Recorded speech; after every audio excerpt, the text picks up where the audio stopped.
নদীর ধারের ছোট্ট একটি গ্রাম বলেশ্বরপুর। সেই গ্রামের শেষ মাথার একটা ছোট্ট জরাজীর্ণ কুড়ে ঘরে বসবাস করত জিলানি। জিলানি খুব গরিব ছিলেন এবং ওর তেমন কোনো কিছু ছিল না, কারণ তার বাবা মা ছিল না, একজন এতিম ছেলে দাদির কাছে মানুষ হয়েছে। অনেক ছোট থাকতেই জিলানির বাবা মা মারা যান। তবে জিলানির মতো ভাগ্যবান হয়তো আর কেউই ওই গ্রামে বা ওই পুরো জেলাতে ছিল না, এমনকি আমার মতে পুরো বাংলাদেশেও নেই। কারণ জিলানির বন্ধু ছিল একজন গুণবান এবং পূর্ণবান জিন, এবং সেই সঙ্গে তার একটা বোন ছিল।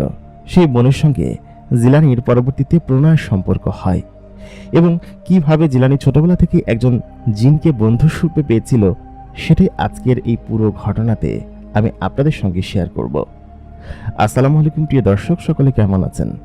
স্বাগত জানাচ্ছি দ্য মেগা বক্সের নতুন আরও একটি এপিসোডে। প্রতিদিনকার মতো কণ্ঠে আমি আরজে ইমরান আপনাদের সঙ্গেই আছি। আশা করি আপনারা সকলে ভালো আছেন।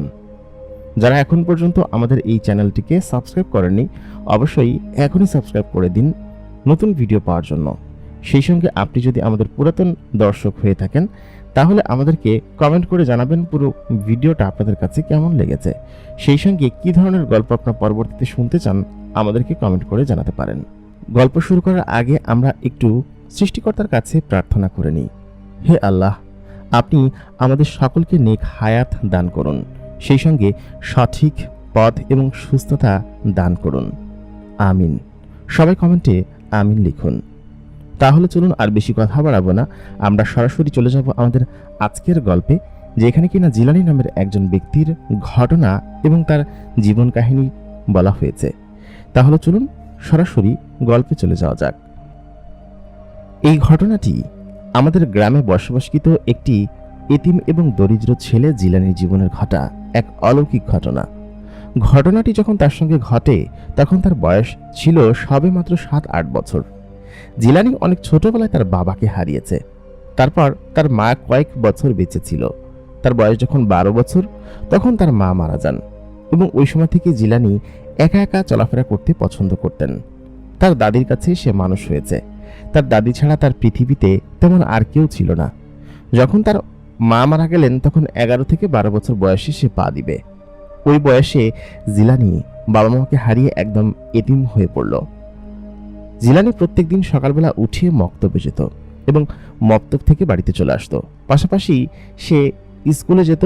তার দাদি তাকে যতদূর পর্যন্ত পড়িয়েছে সে ততদূর পর্যন্তই পড়াশোনা করতে পেরেছে, এর বেশি সে করতে পারেনি। কিন্তু মক্তব থেকে জিলানির সঙ্গে পরিচয় হয় এক অভূতপূর্ব অলৌকিক জগতের সত্তার সঙ্গে, এবং সেই সত্তাটি কোনো মানুষ ছিল না, সে ছিল একটা জিন। জিলানি প্রতিদিনকার মতো সেদিনকেও মক্তবে যাওয়ার উদ্দেশ্যে সে সকালবেলা ঘুম থেকে উঠে প্রস্তুত হয়ে সিপারাটা নিয়ে সরাসরি মক্তবের দিকে চলে যায়। তবে সত্য কথা বলতে সেদিনকে জিলানির সঙ্গে জঙ্গলের ভেতরে দেখা হয়েছিল এক অন্যরকম সত্তার সঙ্গে, যার নাম ছিল মাকরু। মাকরু কোনো মানুষ ছিল না, কিন্তু জিলানি সেটা জানতো না। ওদিনকে জিলানি মক্তবে যাওয়ার আগে বরইতলা বরই কুড়ানোর জন্য গিয়েছিল। ওই জায়গাটা মাঝে মধ্যে জিলানি যায়, কারণ সকালবেলা গাছ থেকে বরই পড়ে গাছের তলায় বিছিয়ে থাকে, খেজুর তলায় খেজুর বিছিয়ে থাকে, জামতলায় জাম বিছিয়ে থাকে। সেগুলো খেতে খেতেই ও মূলত মক্তবে যেত, আর একটু দেরি করেও যেত, যার কারণে হুজুরের কাছে সে বকাও খেত। সে সেদিনকে বরইতলা বরই টোকাতে গিয়েছে। ওই গাছটা ছিল ওই পাশের ভিটারই একটা ঠিক মাঝখানে, এবং ঘরও বিরান অঞ্চল। সেইখান থেকে সে যখন বরই কোড়াচ্ছিল ঠিক সেই মুহূর্তে গাছের আড়াল থেকে একটি চোখ তার দিকে ভেসে আসতে দেখে। সে প্রথমে দেখে কিঞ্চিত ভয় পেলেও পরবর্তীতে যখন দেখে যে সেটা একটা মানুষ এবং তার মতোই দেখতে, তার মতো চেহারা অনেকটা এবং তার মতো উচ্চতা, কিন্তু তার চোখের মণিগুলো আলাদা, একদম সম্পূর্ণ কাচের বলের মতো স্বচ্ছ এবং অন্য রকমের চোখের মণি। ওইটা দেখে জিলানি তখন বলল, তুমি কে এবং তুমি এখানে কি করছো? বরই করতে এসেছ? ছেলেটি কোনো কথা বলছিল না। প্রথমে সে বলল যে আমরা এখানেই থাকি, তুমি এখানে কি করছো এত সকালবেলা? তখনও ভোরের আলো ঠিকঠাক মতো ফোটেনি, কিন্তু জিলানি সিপারা নিয়ে মক্তবের উদ্দেশ্যে বেরিয়ে পড়েছে। ফজরের পরপর যে শুরু হয়, সবসময় আগে আগে যাওয়ার চেষ্টা করে, এই জন্য আগে আগে বের হয়। তারপর সেই ছেলেটি বলল যে তুমি এত সকাল এখানে কি করছো? আমরা তো এখানেই থাকি। এই কথা শুনে জিলানি তখন বলল, তোমাদের বাড়ি এখানে? তাহলে কি বড়ই গাছটা তোমাদের? মাখরু বলল, না, এই বড়ই গাছটা আমাদের না, তবে এখানে মাঝে মধ্যে আমি আসি। তোমার নাম কি? জিলানি উত্তর দিল, আমার নাম জিলানি। তোমার নাম? ছেলেটি বলল, মাখরু। ছেলেটি যে জিন সে সম্পর্কে জিলানির বিন্দুমাত্র ধারণা ছিল না। জিলানি তার কুড়ানো সবগুলো বড়ই থেকে কিছু বড়ই মাখরুকে দিয়ে দিল, বলল, এগুলো খাও। মাখরু বলল, এইগুলো তো আমি খাই না, কেমন খেতে? জিলানি তাকে খেতে দেওয়ার পর সে জিনিসগুলো খেলো। খাওয়ার পর তারপর বলল, বাহ, খুব সুন্দর তো, কালকে কি তুমি আবার এখানে আসবে? তাহলে একসঙ্গে আমরা কুড়াবো। ওই মুহূর্তে জিলানি বলল, হ্যাঁ, আমি প্রতিদিন এখানে আসি, এসে বড়ই কুড়িয়ে যাই। এই গাছের বড়ই অনেক মিষ্টি এবং অনেক ভালো, আমার খেতে খুব ভালো লাগে। এই কথা শোনার পর মাখরু তখন বলল, ঠিক আছে, তুমি আমার বন্ধু হবে, আমার সঙ্গে না কেউ মিশতে চায় না, জানো? ওই মুহূর্তে জিলানি বলল, হ্যাঁ, আমি তোমার বন্ধু হব। সেদিন প্রথম সেই জিন বাচ্চা ছেলেটির সঙ্গে জিলানির দেখা, কিন্তু জিলানি তখন জানতো না যে ওইটা একটা জিন ছিল। ছেলেটি তখন বলে, ঠিক আছে, এখন আমি যাই, তাহলে এখন এখানে থাকলে মা বকবে, আমি তাহলে যাই এখন। এই কথা বলার পর ছেলেটি সোজা জঙ্গলের দিকে হাঁটতে শুরু করলো, আর জিলানিও ওইখান থেকে মক্তবের দিকে যেতে শুরু করলো। কিছু দূর যাওয়ার পর জিলানি পেছন ফিরে তাকিয়ে দেখলো মাকরু সেখানে নেই। তার মানে সে জঙ্গলের ভিতরে চলে গিয়েছে, কারণ মাকরুর হাতে থাকা একটি মিষ্টি সে জিলানিকে খেতে দিয়েছিল, কিন্তু সেই মিষ্টিটার অর্ধেকটা ওকে দিবে বলে ও দাঁড়িয়েছে, কিন্তু মাকরু তো অলরেডি চলে গিয়েছে। তারপর ভাবলো যে থাক, চলে গিয়েছে যেহেতু, ওদের বাড়ি বোধহয় এখানে, কালকে আবার ওর সঙ্গে দেখা হবে। এই কথা বলার পর তারপর জিলানি চলে গেল মক্তবে। প্রতিদিনকার মতো সে আজকেও বকা খেলো, কারণ তার আজকে মক্তবে আসতে দেরি হয়েছে, এবং মক্তব থেকে সে পড়া শেষ করে নাচতে নাচতে বাড়ির দিকে গেল। বাড়িতে আসার পর তার দাদিজান তাকে বকাঝকা করে স্কুলে পাঠালেন।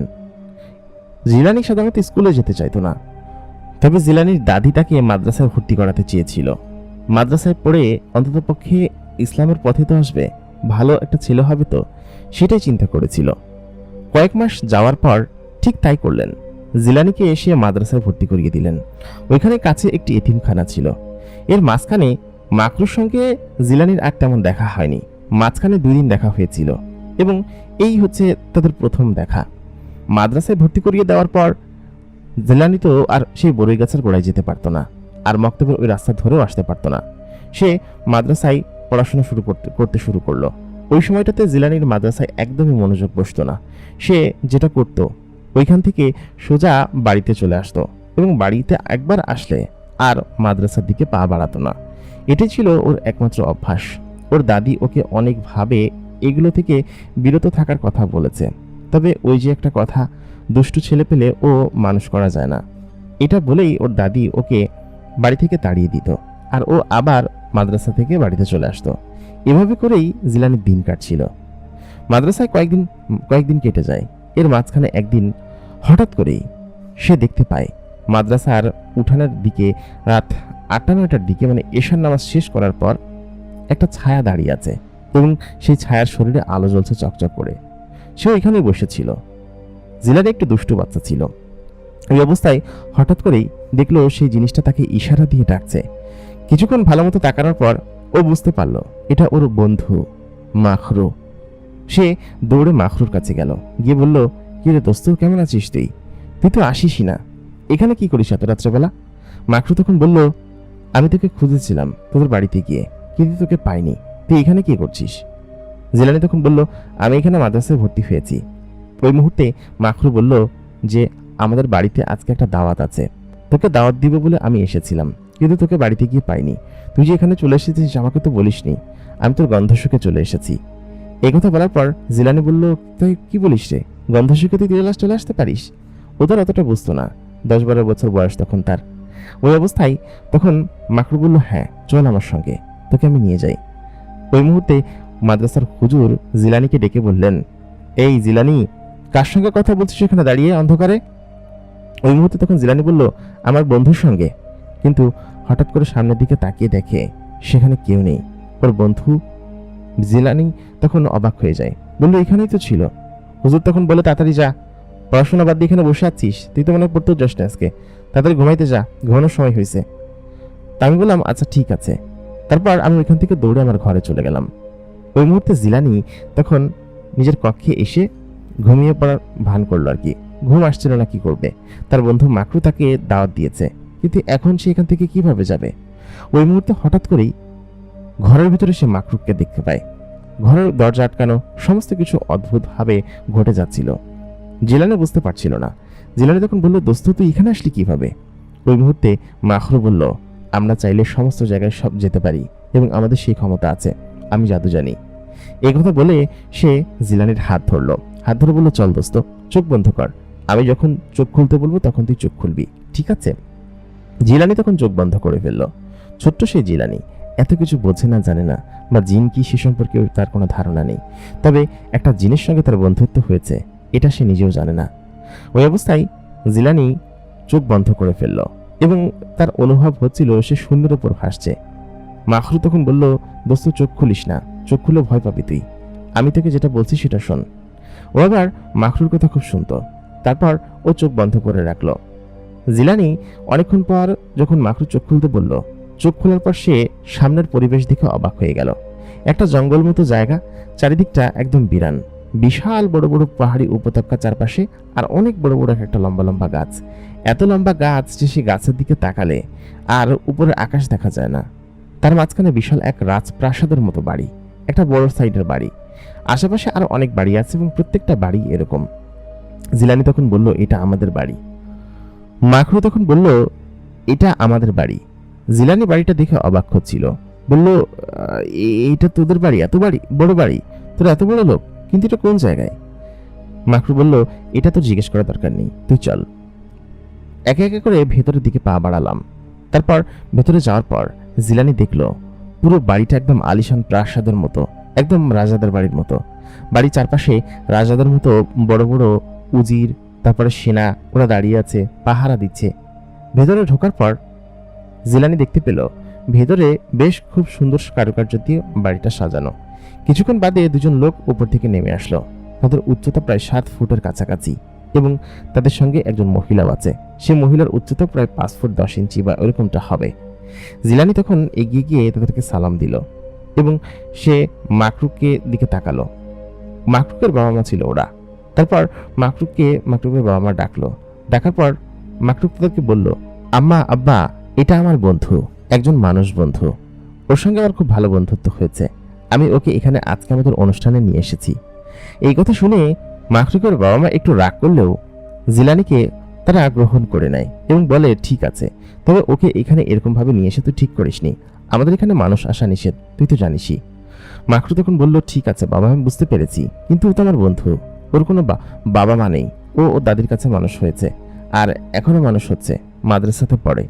আমি ওর সঙ্গে বেশ ভালো বন্ধুত্ব করে ফেলেছি, তোমরা তো আমাকে কারোর সঙ্গে মিশতে দাও না। ওই মুহূর্তে মাকরুকের বাবা মা বলে, আচ্ছা ঠিক আছে। তারপর জিলানিকে সমস্ত কিছু জিজ্ঞেস করার পর জিলানি উত্তর দেয় না, কারণ সে এখানে আসার পর থেকেই একটু চুপচাপ হয়ে আছে। মাকরুক বলে, ঠিক আছে, ও কথা বলবে না। কিন্তু জিলানির কথার বন্ধ হয়ে যায় যখন সে মাকরুকের বোন রূপাকে দেখে।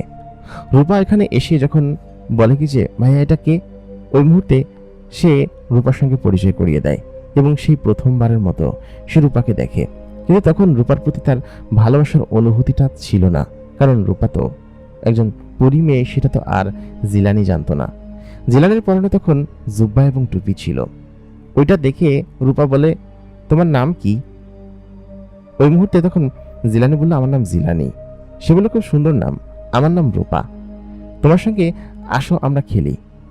ওই মুহূর্তে সে রূপা জিলানির হাত ধরে ওইখান থেকে বাইরে যায়। গার্ডেনে খুব সুন্দর বড় লন আছে, একদম ঘাস দিয়ে ঘেরা এবং চারিদিকে ফুলের বাগান, দোলনা এবং সেই সঙ্গে শিশুদের খেলার জন্য সমস্ত কিছু আছে। জিলানির এখানে খুব ভালো লাগতে শুরু করলো, কারণ জায়গাটা ছিল খুব সুন্দর। তার ওপর আবার এরকম একটা স্যাঁতস্যাঁতে এবং গরিবী জায়গা থেকে এসে এরকম একটা সুন্দর জায়গায় রূপার মতো একটা সুন্দর মেয়ের সঙ্গ পাওয়া তার জন্য যেন এক অনন্য উদাহরণ এবং অন্যরকম শান্তির মতো স্থান। ওইখানে তারপর মাকরুক এসে উপস্থিত হলো। ওরা তিনজনে মিলে খেলতে শুরু করলো। তবে রূপা সবসময় জিলানির সঙ্গে খেলাধুলা করতে পছন্দ করত। অনেকক্ষণ সে জিলানি সম্পর্কে জিজ্ঞেস করলো, কথাবার্তা বলল। কিন্তু রূপার থেকে জিলানির বুদ্ধিমত্তা অনেক বেশি ছিল। এমনকি জিলানি অন্যান্য জিনদের থেকেও অনেক সুন্দর বুদ্ধিমত্তা নিয়ে কথা বলতে পারত। মানুষের বুদ্ধি আর জিনের বুদ্ধি তো এক জিনিস নয়। দেখলো একজন লোক ওইখানের মালি সম্ভবত কি একটা ধরে উল্টো ঘোরাচ্ছে, কিন্তু সেটা কোনোভাবে ঠিক হচ্ছে না। জিলানি সেটাকে দেখে সঠিক করে দিল এবং বলল, এটা এরকম ভাবে করলে দ্রুত হয়ে যাবে এবং সহজে হয়ে যাবে, এটাই সব থেকে কার্যকর পদ্ধতি। ওইটা আবার মাকরুকের বাবা দেখে ফেললেন। বাবা দেখে বললেন, বাহ, তুমি তো বেশ বুদ্ধিমান ছেলে। ওই মুহূর্তে জিলানি বলল, এইগুলো তো বুদ্ধিমান হওয়া লাগে না, এ দেখলেই তো বোঝা যাচ্ছে এরকমটা করা হবে। এরকম করে আরো দুইটা কাজ সে একদম সোজা পথে করে দিল এবং করে দেখালো। মাকরুকের বাবা মা তাকে পছন্দ করতে শুরু করলো এবং বলল যে, তুমি খুব বুদ্ধিমান ছেলে, তোমাকেই আমাদের ভালো লেগেছে, তুমি চাইলে ওর সঙ্গে আসতে পারো এখন থেকে, ঠিক আছে? ওই মুহূর্তে তখন মাকরুক বলল, ও তো মাদ্রাসায় পড়ে, প্রতিদিন আসতে পারবে না, তবে ওর সঙ্গে আমি মাঝে মধ্যে দেখা করব। আজকে অনুষ্ঠান আছে আমাদের বাড়িতে, সেই জন্য। খেলাধুলা করার পরে বিকেলবেলা আত্মীয় স্বজন এবং অনেক মেহমান আসলো। ওইটা দেখে জিলানি ভয় পেল। ভয় পাওয়ার কিছু কারণ আছে, কারণ জিনেরা তো আর স্বাভাবিকভাবে ওর সামনে আসবে না। কিছু কিছু জিন আছে বেশ ভয়ানক এবং কুষ্ঠিতে দেখতে, ওদেরকে দেখেই মূলত জিলানি ভয় পেয়েছে। মাকরুক বিষয়টা তার মাকে জানানোর পর সে বলল যে, আচ্ছা ঠিক আছে, আমি ঝাড়ফুঁক করে দিচ্ছি। ওই অবস্থায় ওইখান থেকে এসে বেশ খানিকটা ঘোরাফেরা করে তারপর বাড়িতে চলে আসে, মানে মাদ্রাসায়। মাদ্রাসায় তখন ফজরের আজান হয়নি। মাকরুক তখন বলে, তুই ভয় পাস না, ঠিক আছে? আমি আবার তোর কাছে আসবো, তুই কোনো কিছু নিয়ে ভয় পাবি না, আমি আছি না তোর বন্ধু। আর তাছাড়া রূপা তোকে অনেক পছন্দ করেছে, ও তোর সঙ্গে খেলাধুলা করতে চায়, মাঝে মধ্যে আমি তোকে এখান থেকে এসে নিয়ে যাব, ঠিক আছে? আর আমার কথা কিন্তু কাউকে বলবি না, হ্যাঁ? জিলানি তখন বলল, আচ্ছা ঠিক আছে দোস্ত, কিচ্ছু বলবো না।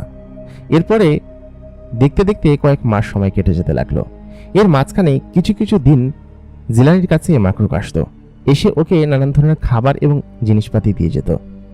জিলানির মাদ্রাসায় পড়াশোনায় তেমন কোনো মনোযোগ ছিল না, কিন্তু মাকরুকের কথায় সে এইটার প্রতি মনোযোগী হয়ে গেল। মনোযোগী হয়ে যাওয়ার কিছু কারণ আছে। কারণগুলোর মধ্যে একটি হচ্ছে, ওকে প্রত্যেক দিন মিষ্টি এবং ফল এনে দিবে, এটা মাকরুক তাকে ওয়াদা করেছে। এবং প্রত্যেক দিন বিকেলবেলা ও যখন গোরস্থানের পাশে ওই ঈদগাহ ময়দানের ওই কোণার দিকে বসে থাকতো, তখন মাকরুক ওর কাছে এসে সেই জিনিসগুলো উপহার স্বরূপ দিত এবং বলতো, দোস্ত, তুই পড়াশোনা করলে আমি তোকে প্রত্যেকদিন মিষ্টি এবং ফল এনে দিব।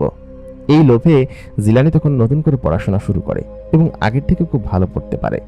জিলানির বুদ্ধি ভালো, মেধা ভালো, এমনকি তার কণ্ঠস্বরও খুব সুন্দর। এটা জিলানি বুঝতো না বা জানতো না। এটা আবিষ্কার করে হচ্ছে তার বন্ধু মাকরুক। কিভাবে? জিলানির বয়স তখন একটু বেড়েছে, 15-16 বছর বয়স। ওই সময়টাতে মাকরুক তার সঙ্গে দেখা করতে আসতো এবং ওর সঙ্গে দেখা করতো মাসে 1 দিন বা সপ্তাহে 2 দিন, এরকম আর কি। তো এরকমভাবে ওর সঙ্গে দেখা হতো। তো একদিন জিলানি রাত্রেবেলা গভীর রাতে কোরআন তিলাওয়াত করছে তার ঘরের ভিতরে। ওইদিনকে মাদ্রাসার ওর কক্ষে কেউ ছিল না। রাত্রেবেলা সাধারণত জিলানির কোরআন তিলাওয়াত করতে বেশ ভালো লাগতো। তো ওর পড়া করছিল আর হচ্ছে নিজে থেকে একটু কোরআন তিলাওয়াত করছিল গলা ছেড়ে দিয়ে। তো ওইটা আবার মাকরু ওর ঘরের ভিতরে এসে দেখে ফেলেছে। ও তখন পর্যন্ত জানতো না যে ওর বন্ধু একটা জিন, এবং ওর বন্ধুর কিছু অলৌকিক ব্যাপার স্যাপার ও তখন কিছুটা আঁচ করতে পারতো এবং বুঝতে পারতো, তবে কখনো জিজ্ঞেস করেনি যে সে জিন নাকি মানুষ। কিছুটা সন্দেহ হতো। ওইদিনকে জিলানি আচমকা ঘরের ভিতরে প্রবেশ করে। ওইদিনকে মাকরু আচমকা ঘরের ভিতরে প্রবেশ করে, কিন্তু মজার বিষয় হচ্ছে ঘরের ভিতর থেকে সিটকারি দেওয়া ছিল, জানলাগুলো বন্ধ ছিল। মাকরু কিভাবে ঘরের ভিতরে আসলো, এইটা জিলানির মাথায় ঘুরপাক খেতে লাগলো। এর আগেও কয়েক দফা জিজ্ঞেস করেছে, কিন্তু মাকরু তেমন কিছু বলেনি। মাকরু তখন বলল, দোস্ত, তোর কণ্ঠস্বর তো খুব সুন্দর রে, এত সুন্দর কণ্ঠস্বর, তুই এত সুন্দর কণ্ঠ। ওই মুহূর্তে জিলানি তখন বলে উঠল, তুই সত্যি করে বলতো তুই কে? তুই কি আমার কাছ থেকে কিছু লুকাচ্ছিস? ছোটবেলা থেকে তোকে জিজ্ঞেস করে আসছি, তুই কে, কোথায় থাকিস, এরকম হুটহাট করে ঘরের ভিতরে কিভাবে আসিস? এখন তো ঘর বন্ধ, তারপরে তুই কিভাবে আসলি? দোস্ত, তুই সত্যি করে বলতো তুই কি একটা জিন? এই কথা বলার পর ও বললো কি যে, এটা সত্যি করে বলার কি আছে, আমি তো একটা জিনই, তুই জানিস না? এই কথা বলার পর তখন জিলানি বলল, না, তুই সত্যি করে বল, তুই কি কোনো মানুষ নাকি জিন? ওই মুহূর্তে মাকরু ওর সামনে অদৃশ্য হয়ে গেল। অদৃশ্য হয়ে বলল, আমি সত্যি একটা জিন। দেখ দোস্ত, জিন হই বা মানুষ হই, তা দিয়ে তোর কি? তোর ভালো বন্ধু আমি, সেটাই তো অনেক কিছু, তাই না? ওইটা বলার পরই জিলানি মাকরুকে জড়িয়ে ধরলো। জড়িয়ে ধরে বলল, সত্যি কথা, তোর মতো বন্ধু পাওয়া ভাগ্যের ব্যাপার। তুই ছোটবেলা থেকে আমাকে যেভাবে আগলে রেখেছিস, আমার দাদি মারা যাওয়ার পর থেকে তুই আমাকে যেভাবে আদর যত্ন করিস, এটা আসলে আমি দেখে চোখে সহ্য করতে পারি না। সত্যি আমার কান্না পেয়ে গেল। এটা জিলানি বলতে শুরু করলো। তারপর মাকরু বলল, ধুর, চল তো, তুই জানিস না আমাদের পরিবারের লোকজন তোকে কতখানি পছন্দ করে। সবাই বেশ পছন্দ করে, বাবা, মা, চাচা, ফুপিরা, আর সেই সঙ্গে রূপাও তো তোকে খুব পছন্দ করে। রূপার কথা শুনে জিলানির মনের মধ্যে একটু আনন্দ ফুটে উঠল। রূপাকে সে ছোটবেলা থেকেই দেখে আসছে, তার সঙ্গে ছোটবেলায় খেলাধুলা করেছে, এমনকি রূপার সঙ্গে তার বেশ ভালো বন্ধুত্ব আছে। দেখতে দেখতে সময় কাটাতে লাগলো, ওদের বয়স বাড়তে লাগলো, এবং ওদিনকেই মাকরু দেখলো যে আসলেই ও তো খুব সুন্দর গলা ছেড়ে তিলাওয়াত করতে পারে, গানও করতে পারে। ওদিনকে জিলানির সঙ্গে করে মাকরুকে নিয়ে ও গিয়েছিল নদীর পাড়ে ওই রাতেই, এবং নদীর পাড়ে গিয়ে ওকে বলে, তুই গলা ছেড়ে কোনো গজল গা অথবা গান গা অথবা তিলাওয়াত কর। সেদিনকে মাকরু বুঝতে পেরেছিল আসলেই জিলানির কণ্ঠের মধ্যে এক জাদু আছে, মায়া আছে, এবং এরকম করে দেখতে দেখতে সে আস্তে আস্তে যুবক হয়ে উঠল। জিলানির বয়স তখন 19-20 বছর। অনেকদিন সে জিনের দেশে যায় না, বা ওই মাকরুর সঙ্গে মাকরুদের দেশে ঘুরতে যায় না। আর ওই অবস্থায় সে রূপাকেও দেখেনি যে রূপা কতখানি হয়েছে। প্রায় 5-6 বছর হয়েছে সে রূপার সঙ্গে দেখা হয় না, বা ওদের ওইখানে যায় না, এক কথায় বলতে গেলে আর কি। রূপাতে তার থেকে ছোট ছিল ওই সময়ে, যখন সে শেষ দেখেছে বা শেষ খেলা করে এসেছে। ওর মধ্যে ওরকম কোনো ফিলিংস বা ওরকম কোনো কিছু ছিল না। 19-20 বছর বয়স তখন, এবং 7-8 বছর পরে সে আবার জিনের দেশে যাচ্ছে, তাও আবার ওর সঙ্গে, মানে মাকরুর সঙ্গে। সেদিনকে রাত্রেবেলা মাকরু আসলো। মাকরু আসার পর বলল, দোস্ত, এবার কিন্তু তোকে যেতেই হবে। আমাদের বাড়িতে বিরাট এক অনুষ্ঠান আছে, আমার বড় বোনের বিয়ের অনুষ্ঠান। সেহেতু তোকে আমি আগে থেকেই নিয়ে যাব, তুই কিন্তু না করতে পারবি না। আর মাদ্রাসা ছুটি হোক বা বন্ধ হোক না, যেটাই হোক না কেন, তোকে আমার সঙ্গে যেতেই হবে, তাও আবার 1 সপ্তাহ আগে। আমি বললাম, আচ্ছা ঠিক আছে দোস্ত, যাবো। তোর বোনের বিয়ের আমি যাব না? একথা বলে মাকরু তখন বলল, ঠিক আছে, রাত্রেবেলা প্রস্তুত হয়ে থাকিস, রাত্রে আমি তোকে নিয়ে যাব। আমি বললাম, কিন্তু দোস্ত, আমি চলে গেলে আমার এখানে পড়াশোনা করবে কে? আর 1 সপ্তাহ হুজুর আমাকে ছুটি দিবে না। ওই মুহূর্তে ও বলল কি যে, দোস্ত, তুই চিন্তা করিস কিসের জন্য? যা করার আমি করব, তোর এত চিন্তা আছে নাকি? তুই একদম চিন্তামুক্ত থাক। জিলানি তখন টেনশন একদম মারা যাচ্ছিল। রাত্রেবেলা ও তখন এখানে আসে, এবং সঙ্গে আরেকটা জিনকে নিয়ে আসে, এবং মাকরু যখন ওকে সাথে করে নিয়ে আসে, তখন সঙ্গে সঙ্গেই ওইখানে জিলানি ভয় পেয়ে যায়। ভয় পাওয়ার যথেষ্ট কারণ আছে। কারণ হচ্ছে, মাকরুর সঙ্গে যে লোকটি এসেছিল বা যে ছেলেটি এসেছিল, সেটা দেখতে হুবহু একদম জিলানির মতো, এবং একটু আলাদা করার কোনো উপায় নেই। ওইটা দেখেই জিলানি ভয় পেয়ে যায়। তখন মাকরু বলে কি যে, দোস্ত, ভয় পাচ্ছিস কিসের জন্য? এইটা হচ্ছে গিয়ে আমাদের একটা জিন, তোর রূপ ধারণ করে এখন থেকে এখানেই থাকবে, এবং তোর পড়া ও পড়বে। তুই চিন্তা করিস না, তুই আমার সঙ্গে চল। ব্যাগপত্র কি গুছিয়েছিস? এবং আমি বললাম, জিলানি বলে যে, হ্যাঁ, গুছিয়েছি তো। তারপর বলে, আচ্ছা ঠিক আছে, চল। আর যাওয়ার পথে মাকরু ওই জিন ছেলেটাকে সমস্ত কিছু বুঝিয়ে বলে গেল। বলল, ঠিকঠাক মতো অভিনয় করিস, কিন্তু ধরা খাস না কিন্তু। এই অবস্থায় বাইরে এসে আকাশে উড়াল দিল, এবং ও মাকরুকে শক্ত করে ধরে আছে, কারণ যদি পড়ে যায় ভয় আছে। ওই অবস্থায় ওরা যে বাহনটাতে চলে এসেছিল, সেই বাহনটা উড়তে শুরু করলো। অনেকটা পথ পেরোনোর পর সেই জিনের নগরী বা জিনের জগৎ চলে আসলো। জায়গাটা সেই আগের মতোই আছে, সবুজ শ্যামল দিয়ে ভরা পাহাড়ি অঞ্চল, খুব সুন্দর উপত্যকা, রাস্তাঘাট, জিনেদের বাড়িঘর, সমস্ত কিছুই যেন জিলানিকে এক অন্যরকম শান্তিতে বয়ে নিয়ে বেড়াচ্ছিল। জিলানি তখন ওই অবস্থায় ওদের বাড়ির সামনে এসে দাঁড়ায়। বাড়ির ডিজাইন এবং সমস্ত কিছু ঠিক আগের মতোই আছে। জিলানি গেট দিয়ে ভেতরে প্রবেশ করার সময় ওকে দুজন ওইখানকার যে দারোয়ান আছে বাধা দেয়। তখন মাকরু বলে, ও আমার সঙ্গে, ওকে তুমি চিনতে পারো নাই? ও হচ্ছে জিলানি। একথা বলার পর সে দারোয়ান বলে ওঠে, ও জিলানি এত বড় হয়ে গেছে, অনেক বছর পর দেখলাম তো। মাকরু ওকে নিয়ে সরাসরি ঘরের ভিতরে গেল। ঘরের ভিতরে যাওয়ার পর সে ওইখানে বসলো, এবং মাকরুকে বলল যে, দোস্ত, ক্ষুধা লেগেছে, আসলে আজকে রাত্রে কিছু খাইনি তো, আমাদের মাদ্রাসায় খুব কম রান্না হয়েছে। ও তখন বললো যে, কি বলছিস, ক্ষুধা লেগেছে? তুই বস, তোকে খাবার দিতে বলছি। এই রূপা, দেখ কে এসেছে, ওকে একটু খাবার দে তো। এই কথা বলে মাকরু বাড়ির পেছনে চলে গেল। ওর চাচা চান ডাকছিল। জিলানি তখন সেখানে বসেছিল। খানিকক্ষণ বাদে হঠাৎ করেই রূপা নূপুর পায়ে ওপর থেকে ঝনঝন করতে করতে নিচে নেমে আসলো। এসে যখন জিলানির সামনে দাঁড়ালো, জিলানি রূপাকে দেখে চমকে গেল, কারণ চমকে যাওয়ার মতোই ব্যাপার। সে একটা গাউন জাতীয় সাদা জামা পরেছে, তার চেহারাটা চকচক করছে। এত সুন্দর কোনো মেয়ে হয় সেটা জিলানির বিশ্বাস হচ্ছিল না। জিলানির সঙ্গে সঙ্গে তার দিকে তাকিয়েছিল হা করে তাকিয়ে থেকে সে দেখল রূপা তাকে বলছে, এই কে আপনি? আপনি এখানে বসে আছেন কি জন্য? কোত্থেকে এসেছেন আপনি? এই কথা বলতেই তখন জিলানি বলল কি যে, রূপা, আমাকে চিনতে পারছো না তুমি?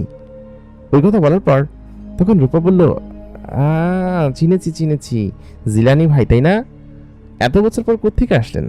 ছোটবেলায় সেই কত আসতেন, এসে খেলাধুলা করতেন। তারপর জিলানি বলল, রূপা, তুমি তো অনেক বড় হয়ে গিয়েছ। ওই মুহূর্তে রূপা বলল, জিলানি ভাই, আপনি কিন্তু আমাকে তুই করে বলতেন, এখন তুমি করে কেন বলছেন?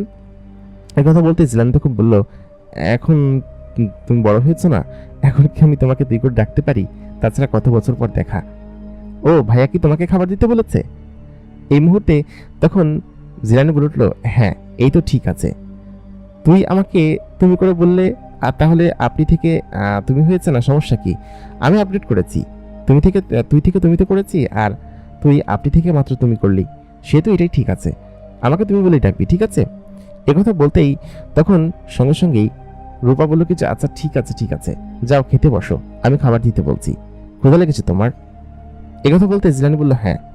খাবার টেবিলে রূপা সামনে দাঁড়িয়ে আছে, জিলানির প্লেটে এক এক করে দাসীরা খাবার তুলে দিচ্ছে।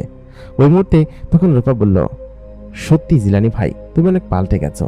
তুমি দেখতে আগে কেমন হেরাচেকা ছিলে, এখন অনেক সুদর্শন হয়ে গেছো, দেখতে কিন্তু মাশাআল্লাহ তুমি কিউট আছো। এই কথা বলে রূপা এখান থেকে চলে গেল। রূপা ও কি সুন্দর হয়েছে এটা দেখে জিলানির মাথা ঘুরে যাচ্ছিল, কারণ ও যেমন কোমর পর্যন্ত চুল, তেমন রূপ যৌবন এবং ঠিক তেমনই চেহারা এবং মায়াময় চেহারা, চোখের ভিতরে যেন ডুবে যেতে ইচ্ছে করে। ওই অবস্থায় সে কি করবে কিছু বুঝে উঠতে পারছিল না, খাচ্ছিল না, কারণ রূপাকে এসে প্রথমবার দেখেই তার প্রতি একটা অন্যরকম মায়া কাজ করতে শুরু করেছে। কিসের মায়া সে জানে না। ওই মুহূর্তে মাখরু এসে সেখানে উপস্থিত হয়ে বলল, কিরে দোস্ত, খাওয়া দাওয়া কি শেষ করেছিস? এতক্ষণ লাগে খেতে নাকি? কি করছিস দেখি? তারপর মাখরু প্লেট নিয়ে খেতে শুরু করলো। তারপর ও রূপার কথা জিজ্ঞেস করলো, দোস্ত এত বড় হয়ে গিয়েছে, আমি তো জানতামই না। মাখরু বলল, কে? ও রূপা? হ্যাঁ রূপা তো বড় হবেই, তুই তো এখানে কতদিন আসিস না। ওই মুহূর্তে ওরা দুজন গল্প করতে লাগলো, কিন্তু জিলানির মন পড়েছিল রূপার দিকে। রূপা একটা পরী এবং ও এখন পরীর জগতে আছে। আগামী কয়েকদিন ও এখানেই থাকবে। রূপা ওর আশেপাশে ঘুরঘুর করবে। সব থেকে বড় কথা, রূপার পায়ে একটা পায়েল আছে, যে পায়েলটা ঝনঝন করবে এবং ওর সেটা শুনতে বেশ ভালো লাগে। জিলানি কেন যে এরকম পায়েলের শব্দে ওর মনটা নেচে ওঠে ও নিজেও জানে না। এই অবস্থায় ওইখানে প্রথম দিন খুব ভালোভাবে কেটে গেল। খাওয়া দাওয়া শেষ করার পরে জিলানির রুম দেখিয়ে দেওয়া হলো। সে তার নিজের কক্ষে গিয়ে ঘুমিয়ে পড়ল। আগামী এক সপ্তাহ পরে হচ্ছে বিয়ের অনুষ্ঠান হবে। পরের দিন সকালবেলা ঘুম থেকে উঠে নাস্তার টেবিলে সকালে বসে নাস্তা করছিল। জিলানি রূপার দিকে বারবার করে তাকাচ্ছিল আর চোখে, এবং রূপাকে দেখছিল, কারণ ওকে দেখে খুব পছন্দ হয়েছে জিলানির। জিলানি যেহেতু একজন হুজুর, ওর মাথায় টুপি পাঞ্জাবি এগুলো থাকে সবসময়। কিন্তু ওই মুহূর্তে তখন রূপা বলে উঠল, জিলানি ভাই, তোমাকে কিন্তু এই টুপি পাঞ্জাবিতে এখন ভালো লাগছে না। বিয়ের অনুষ্ঠানে এসেছো, অন্য কোনো কাপড় আনোনি, তোমাকে কিন্তু সবসময় টুপি পাঞ্জাবিতে দেখতে ভালো লাগে না। তোমার জন্য আজকে আমরা জামা কাপড় কিনতে যাব, মানে আজকে আমাদের বিয়ের অনুষ্ঠানের জন্য বাজার করতে যাব না, বিয়ের বাজার, সেটা তুমি আমাদের সঙ্গে যাবা এবং তোমাকে আমি পছন্দ করে কয়েকটা জামা কিনে দিব, ঠিক আছে? মাকরু বলল, মানুষ কর, ওকে আমি এত করে বোঝাচ্ছি যে বাইরে এসে পাঞ্জাবি টুপি পরার কি দরকার, হুজুর মানুষ, ভালো কথা। তবে হ্যাঁ, ও কিন্তু খুব সুন্দর গান করতে পারে জানিস, এবং ওর গানের গলা খুব সুন্দর করে কণ্ঠস্বর দিতে পারে। এই কথা বলে রূপা বলল, কি জিলানি, সত্যি তুমি এটা পারো? তাহলে কিন্তু আমি শুনবো, আজকে কিন্তু শুনবো। ওই মুহূর্তে জিলানির মা ধমক দিয়ে বলল, কি হচ্ছে রূপা, এটা ও তোর কত বড়, তারপর আবার ওকে তুই তুমি করে বলছিস, আপনি করে বল।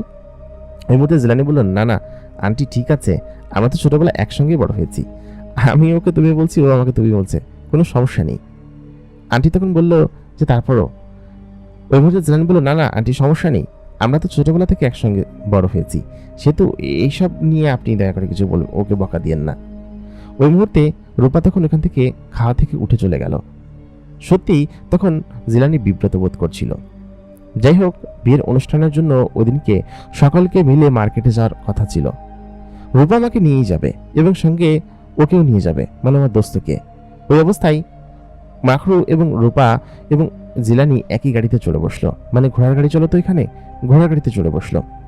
মাকরু বসেছে কোনায়, রূপা বসেছে মাঝখানে, আর জিলানি এক কোনায়, মানে রূপার গা ঘেঁষে।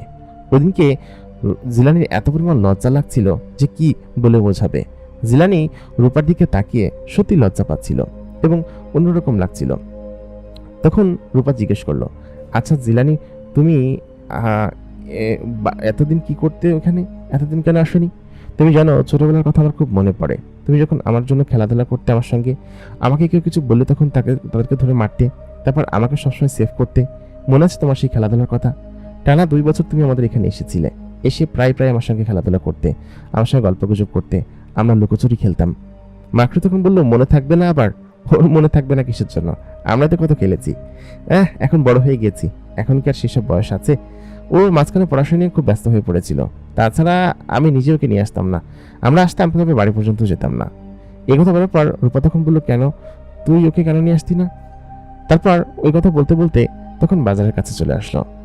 জিলানি যখন ওই ঘোড়ার গাড়ি থেকে নামলো, বাজারটা দেখে সে সত্যি অবাক হয়ে গেল, কারণ জিনেদের বাজার এক অদ্ভুত বাজার।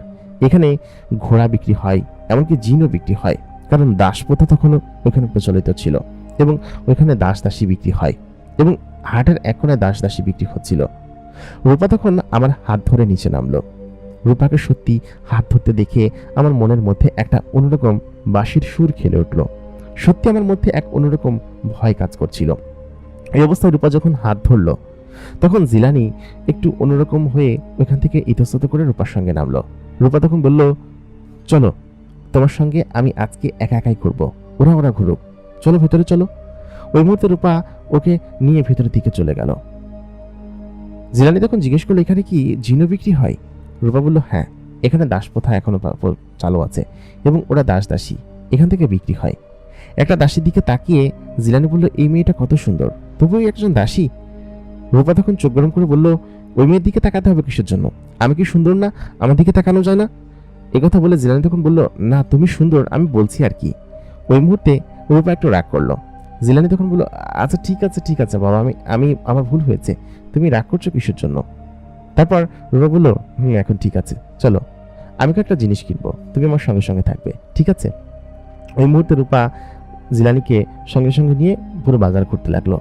খুব সুন্দর সুন্দর মেয়েদের পোশাক আছে এখানে, এবং এখানের দোকানপাট এবং সমস্ত কিছুর ধরন বেশ অদ্ভুত এবং অন্যরকম, যা কিনা অন্যান্য যে কোনো বাজার এবং মানুষের বাজার থেকে অনেকটা আলাদা। রূপা একে একে করে জিলানিকে পেছনে নিয়ে ঘুরলো। ওর প্রথমে ড্রেসের দোকানে গেল, সেখান থেকে পছন্দ করে কয়েকটা ড্রেস কিনলো। তারপর ওইখান থেকে ওই ব্যাগগুলো জিলানির হাতে ধরিয়ে দিল। কিছু দূর যাওয়ার পর সে একটা মেকআপ বা ওই জাতীয় কোনো জিনিসের দোকানে ঢুকলো, যেখানে কাজল পাওয়া যায়, তারপর টিপ পাওয়া যায়, এই জাতীয় জিনিস। ও ওই জাতীয় জিনিস যখন দেখলো, দেখে বললো, কি যে দেখো তো আমাকে কেমন লাগছে জিলানি? জিলানি তখন বললো, খুব সুন্দর লাগছে, তুমি আসলে খুব মায়াবতী, এবং এত মায়া তোমার মধ্যে, তোমার চোখের দিকে তাকালে। তখন একটু চোখ গরম করে ও তখন বলল যে, এরকমটাই বলো, আর কয়টা মেয়েকে বলেছ? জিলানি তখন বলল, কসম, আর কাউকে বলিনি, শুধু তোমাকেই বললাম। রূপা তখন বলল, ঠিক আছে তাহলে। ওই অবস্থায় ও বেশ কিছুখানি কেনাকাটা করলো। কেনাকাটা করার পর বলল, উফ, আমার খুব ক্ষুধা লেগেছে, চলো না কিছু খেয়ে আসি। আমার না রাস্তার সাইডের খাবার খেতে খুব ভালো লাগে, আমার মা আমাকে খেতে দেন না, আজকে তোমার সঙ্গে বেরিয়েছি। মাকরু যেখানে যাই যাক গিয়ে, তোমার কি তাতে? মাকরুর কথা কেন জিজ্ঞেস করছো? জিলানি মাকরুর কথা জিজ্ঞেস করেছিল। তারপর রূপাবুল ওকে বকা দিয়ে থামিয়ে দিল। কিছুটা যাওয়ার পর একটা গলির মাথায় ও তখন খাবার খাচ্ছিল। একটা রাস্তার ধারে কাবাব জাতীয় কোনো খাবার বিক্রি করছিল রুটির সাথে। ও তখন সেটা খাওয়ার জন্য অর্ডার করলো। সত্যি জিলানি ওর পেছন পেছন ঘুরতে শুরু করলো, বোকার মতো আর কি। ও যাই বলতো জিলানি তাই শুনতো। রূপা তখন বলল, খাও। ও খেতে শুরু করলো, তবে জিনিসটা অত সুস্বাদু ছিল না, একটু কাঁচা কাঁচা ছিল। ওরা কাঁচা কাঁচা খেতে পছন্দ করে, আর সেই সঙ্গে লবণ ছাড়া। অনেক কষ্ট করে জিলানি খাবারটা খেলো। খাওয়ার পর বললো, কেমন হয়েছে? জিলানি তখন বললো, বেশ ভালো হয়েছে, খুব সুন্দর, তোমার কাছে ভালো লেগেছে না? তখন ও বললো, ভালো না চাই, ভালো হয়েছে আমাদের জন্য, তোমার জন্য ভালো হয়েছে, তুমি কিসব খাবার খেতে পারো, তুমি আগে কেন বলবা না কিসের জন্য? কথা বলে আবার বকা দিল। তারপর ও বললো, আমার পেছন পেছন আসো। জিলানির পেছন পেছন যেতে শুরু করলো। ওকে রূপা যাই বলছিল জিলানি তাই তাই শুনছিল। রূপা সামনে মিটির মিটির করে হাসছিল, কারণ জিলানিকে ও যেটা বলছিল সেটাই শুনছিল, আর এতে ও খুব আনন্দ পাচ্ছিল। এটা এক অন্যরকম আনন্দ যা কিনা ওর মনের মধ্যে চলছিল। কিছুটা সামনে যাওয়ার পরে হঠাৎ করেই মাকরুকে সেখানে দেখতে পায়, রূপা দেখতে পায়। দেখার সঙ্গে সঙ্গেই ও জিলানির হাত ধরে একটা কোনায় লুকিয়ে পড়ে, একটা ছোট্ট চিপাগলি। সে চিপাগলির মধ্যে জিলানিকে টান দিয়ে নিজের বুকের সঙ্গে প্রায় লাগিয়ে ফেলেছে, কারণ ওই চিপাগলির মধ্যে দুজন দাঁড়াতে গেলে একদম মুখোমুখি এবং খুব কাছাকাছি হয়ে দাঁড়াতে হয়। তো ও ওইখানে দাঁড়ানোর পর হঠাৎ করে যখন দেখতে পেল যে মাকরু এসেছে, তখন মাকরুর সামনে তো যাওয়া যাবে না। জিলানি তখন বললো, কি হয়েছে রূপা এরকম ভাবে? ও তখন বললো, এরকম ভাবে করেছি কারণ হচ্ছে ওইখানে দেখো মাকরু দেখলে তোমাকে নিয়ে যাবে, আর আমি চাই না যে আমরা দুজন ব্যতীত আর কেউ ঘুরুক আমাদের সঙ্গে। জিলানি তখন বললো, কেন? ওই মুহূর্তে ওই মুহূর্তে রূপা তখন বললো যে আমি ইচ্ছে হচ্ছে তাই, এত কথা বলো কিসের জন্য? মাকরু চলে গেল। তারপর ওইখান থেকে রূপা বের হলো জিলানির হাত ধরে। খানিকটা দূরে যেতেই বলল, এই তোমার জন্য তো কিছু কিনলাম না, আমি তো তোমার জন্য এখানে কিনতে এসেছি, দেখছো একদম ভুলে গিয়েছি, তুমি বলবে না তুমি কি গাধা নাকি? জিলানি তখন বলল, হ্যাঁ আমি গাধা। ওই কথা বলতেই রূপা তখন বলল যে ছোটবেলাকার সেই অভ্যাস তুমি পাল্টালে না। আমি যতবারই তোমাকে গাধা বা এটা ওটা বলতাম, তুমি সঙ্গে সঙ্গে বলতে হ্যাঁ আমি এটাই। আচ্ছা চলো। তারপর আবার ও জিলানির হাত ধরলো, হাত ধরে সোজা মার্কেটে চলে গেল। মার্কেটে গিয়ে পছন্দ করে বেশ কিছু জিনেদের কাপড় ও ওইখান থেকে কিনলো, যে কাপড়গুলো সাধারণত জিনেরা পরে থাকে। তারপর ওকে পরিয়ে পরিয়ে দেখালো, বলল, দেখো তো এটা পছন্দ হয় কিনা। সাধারণত এর আগে এত যত্ন করে কেউ জিলানির জন্য কাপড় চোপড় কিনে দেননি। ও এতিমখানায় মানুষ হয়েছে এবং ওখানে পড়াশোনা করে, এরকম করে কেউ ওকে আদর যত্ন করে কোনো কিছু কিনে দেয়নি। জিলানি যখন জামা কাপড়গুলো দেখছিল তখন ওর খুব মন খারাপ হচ্ছিল এবং ও কান্না করে ফেলছিল, চোখের পানি লুকালো। তখন রূপা বলল কি যে, জিলানি তুমি মন খারাপ করছো কিসের জন্য? কি নিয়ে, কি হয়েছে বলো তো? আমার কাছে লুকিও না। একটা ধমক দিতে জিলানি বলল, আমার বাবা মা কেউ নেই, এমনকি পৃথিবীতে আমার কেউই নেই। এরকম করে আদর যত্ন করে কেউ কখনো আমাকে জামা কাপড় কিনে দেয়নি, বা এরকম করে কেউ কখনো বলেনি। ওই মুহূর্তে তখন রূপা বলল, পাগল তুমি কেন তো এত ইমোশনাল হয়ে যাও না, আর ভাইয়া তো তোমাকে কত কিছু কিনে দিয়েছে। তখন জিলানি তখন বলল, এরকম আদর যত্ন করে একসঙ্গে নিয়ে এসে এরকম দেখিয়ে দেখিয়ে কেউ কখনো কিনে দেয়নি। ছোটবেলা থেকে আমার অনেক ইচ্ছে ছিল। ওই কথা বলতেই তখন রূপা বলল, আচ্ছা ঠিক আছে, তুমি খুশি হয়েছো না, এটাই আমার জন্য অনেক কিছু। ওরা যখন কেনাকাটা করছিল ঠিক সেই মুহূর্তে পরিবারের অনেকেই সেখানে এসে উপস্থিত হলো দোকানের মধ্যে। কেনাকাটা প্রায় শেষ। ওই মুহূর্তে রূপাকে সকলে দেখে বলল, কি রে তোরা দুজন কোথায় গায়েব হয়ে গিয়েছিলি? রূপা তখন বলল, তোমাদেরকে তো আমি খুঁজে বেড়াচ্ছি, কোথায় গেছো কি করছো খুঁজে পাচ্ছি না। রূপা বেশ বুদ্ধিমতী একটা মেয়ে, ও জিলানি থেকে বুদ্ধিমতী, অনেক কিছু জানে বোঝে এবং আগে থেকেই নিয়ন্ত্রণ করতে পারে। জিলানি তখন রূপার দিকে তাকিয়ে বলল কি যে, তুমি যে নাটক করতে পারো। তারপর রূপা ওর গায়ে একটু ধাক্কা দিয়ে বলল, চুপ থাকো। ওদিনকে কেনাকাটা করা শেষ হলো, বিয়ের কেনাকাটা। বাড়িতে আসার পর রাত্রেবেলা সকলে একটা রুমে বসে আড্ডা দিচ্ছিল, রূপাও সেখানে ছিল। কিছুক্ষণ বাদে জিলানি সেখানে আসলো। এসে রূপা জিলানির হাত ধরে জিলানির হাত ধরে বলল কি যে, এদিকে আসো, তুমি ওইখানে দাঁড়িয়ে আছো কেন? আসো এখানে এসে গল্প করো আমাদের সঙ্গে। ওইখানে অনেক আত্মীয় স্বজন ছিল যারা কিনা জিন ছিল, এবং রূপাদেরই আত্মীয় স্বজন ছিল, কিন্তু জিলানি ভয় পাচ্ছিল। রূপাকে সেখানে বসানো হলো এবং সকলে জিলানিকে বলছিল যে, জিলানি তুমি নাকি খুব সুন্দর গান করতে পারো, আমাদেরকে একটা গান শোনাও না, একটা গজল শোনাও। এটা মাকরু নিশ্চয়ই ওদেরকে বলেছে। মাকরু তখন বলল, দোস্ত বল বল, ওরা সকলে শুনতে চাচ্ছে, কিন্তু কারোর কথা কোনো ইয়ে হচ্ছে না। রূপা তখন বলল হাত ধরে, জিলানি বলো না একটু, তোমার গান আমি নিজেও শুনিনি, একটু শোনাও আমাকে, সবাই শুনুক। জিলানি রূপার কথা ফেলতে পারে না। সে তখন তার সুন্দর কণ্ঠে একটা গান ধরলো এবং গানটা এত মায়াবী ছিল, এত মিষ্টি ছিল, আর সত্যি ওর কণ্ঠটা এত দুর্দান্ত, সকলে শুনে থমকে গেল এবং সেই সঙ্গে রূপা নিজেও। রূপা বলল, তুমি এত সুন্দর গান করতে পারো? আমি তো জানতামই না, সত্যি কথা। ওই মুহূর্তে রূপা সত্যি জিলানিকে ধন্যবাদ দিল এবং সকলে বেশ হাতে তালি দিল। ওইদিনকে বেশ গানে, আড্ডায়, গল্পে অনেক রাত হয়ে গেল। তারপর জিলানি তার নিজের কক্ষে ফিরে আসলো।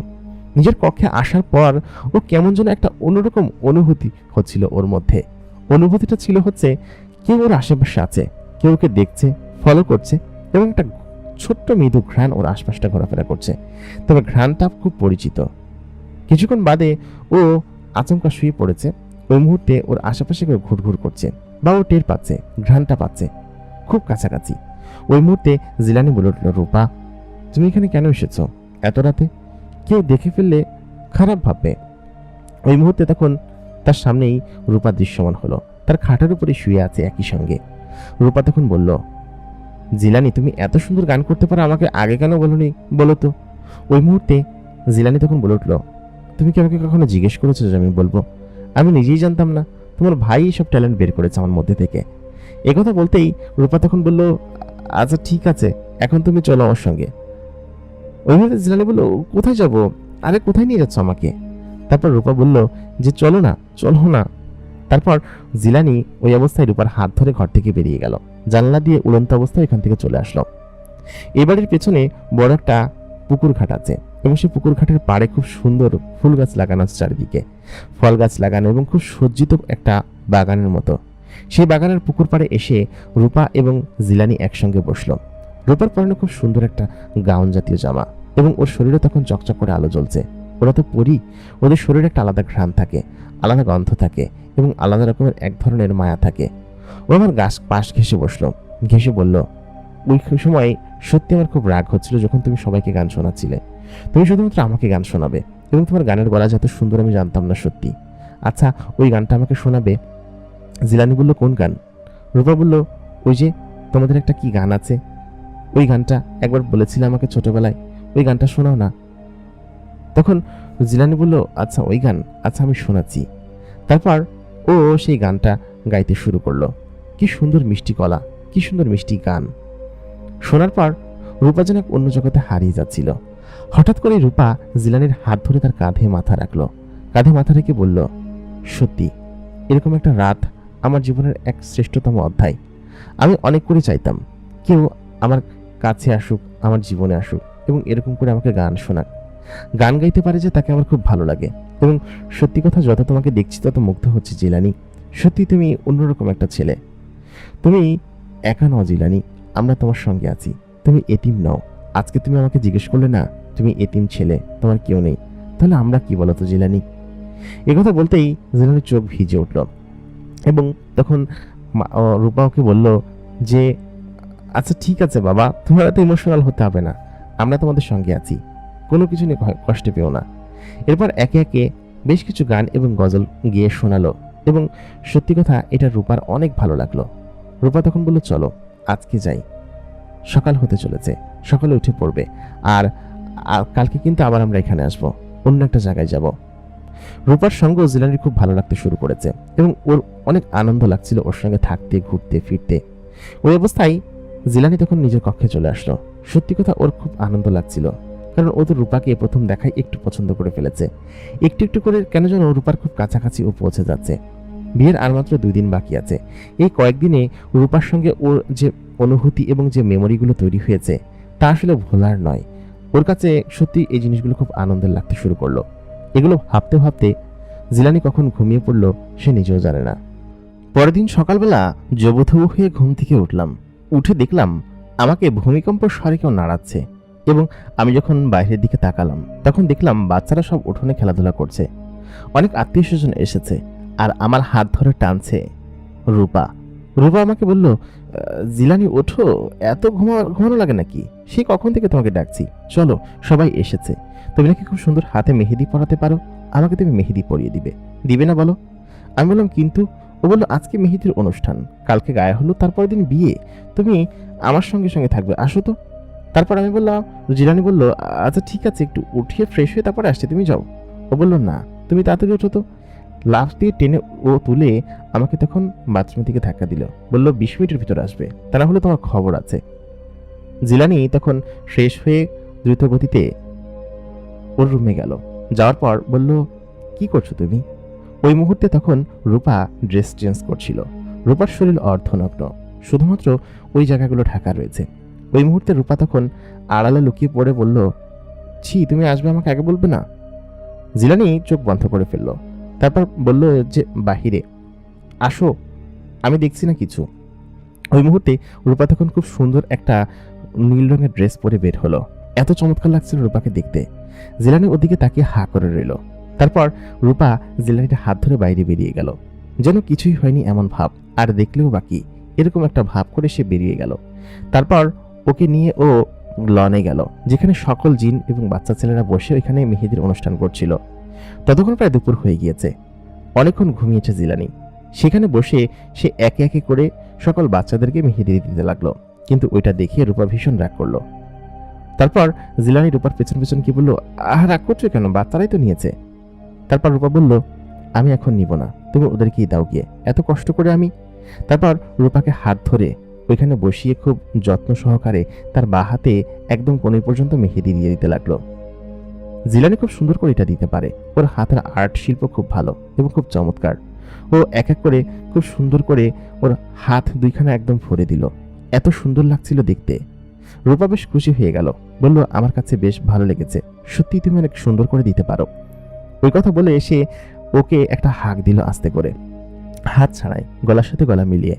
তারপর ওইখান থেকে ও যখন চলে যাবে তখন রূপা বলে উঠল, শোনো, সত্যি তুমি অনেক বুদ্ধিমান এবং খুব ট্যালেন্টেড ছেলে, তোমাকে আমার খুব ভালো লাগে। এ কথা বলে রূপা এখান থেকে দৌড়ে পালিয়ে গেল। আসলে জিলানি কি করবে বুঝে উঠতে পারছে না। আস্তে আস্তে যতই সে রূপার সঙ্গে মিশছে, রূপার প্রতি একটা অন্যরকম ভালো লাগা কাজ করছে, এবং সত্যি কথা এটা যেন এক অন্যরকম ভালো লাগার অনুভূতি, যা কিনা সে বলে বোঝাতে পারবে না। ওদিনকে অনুষ্ঠান বেশ ভালো কাটলো। জিলানির এই বাড়ির সকল মেয়েদেরকে একে একে করে, সকল জিনদেরকে, সকল পরীদেরকে একে একে করে মেহেদি পরিয়ে দিল, এবং সকলে জিলানির বেশ প্রশংসা করলো, বললো ছেলেটা তো বেশ বুদ্ধিমান, বেশ গান গাইতে পারে, সুন্দর হাতে মেহেদি দিতে পারে, আরো কত কিছু পারে। এই কথা শোনার পর জিলানির মনের মধ্যেই খুব ভালো লাগছিল, কিন্তু রূপা বড় বড় চোখ করে তাকিয়ে আছে, কারণ ওর যেসব কাজিন এসেছে, অন্যান্য মেয়েরা এসেছে পাড়া প্রতিবেশীর, সকল মেয়ের হাত তো জিলানি ধরেছে। আজকে জিলানির খবর আছে, সেটা সে নিজে জানে না। সে যখন কক্ষে গেল, যার পর রাত্রেবেলা, তখন অন্ধকার রুম, ওই মুহূর্তে রূপা এসে জিলানির গলা চেপে ধরল। জিলানি বুঝতে পারছে এটা রূপা, কিন্তু সে কিছু বলছে না। তারপর যখন বলল, রূপা তুমি এমনটা কেন করছো, কি হয়েছে, রাগ করছো কেন? রূপা তখন জিলানির বুকের উপর চেপে বসে আছে। ওই মুহূর্তে হঠাৎ করেই রূপার হাতটা রূপা ছেড়ে দিল। ছেড়ে দেওয়ার সঙ্গে সঙ্গে ও খপ করে নিচের দিকে পড়ে যেতে গেল। জিলানি তখন ওর কাঁধ ধরে ওকে ধরে ফেললো, খুব কাছাকাছি এবং মুখোমুখি। তারপর রূপা বলল, আমি খুব রাগ করেছি, তুমি কেন ওইসব মেয়েদের হাত ধরতে গেলে এবং ওদের হাতে কেন মেহেদি দিয়ে দিতে গেলে? জিলানি তখন বলল, ওরা তো এসেছিল আমার কাছে, আমি দিতে পারি বলে, সেই জন্য আমি তো ওদেরকে এমনিই দিয়েছি, কিন্তু তুমি রাগ করছো কেন, কি হয়েছে তোমার? ওই মুহূর্তে রূপা বলল, তুমি কাউকে দিতে পারবে না, তুমি শুধু আমার হাত ধরবে, আর কারণ না। জিলানি কিছুটা আঁচ করতে পারছিল যে রূপা হয়তো তাকে পছন্দ করতে শুরু করেছে, কিন্তু কেন, ওর মধ্যে এমন কি আছে যে পছন্দ করতে শুরু করবে? ওই মুহূর্তে রূপা তখন সত্যি সত্যি জিলানির বুকের ওপর শুয়ে পড়ল, বলল, তুমি জানো তোমাকে ছাড়া আমার এক মুহূর্ত এক বিন্দুও ভালো লাগে না, আর তুমি অন্য মেয়ের হাত ধরলে আমার কেমন লাগবে? ওই মুহূর্তে রূপা তখন, জিলানি তখন বলল, কি বলছো এটা? রূপা তখন বলল, হ্যাঁ আমি সত্যিই বলছি, আজকে তোমাকে আমি কিছু কথা বলবো, যা কিনা আমি অনেক বছর ধরে তোমাকে বলতে চাইছিলাম।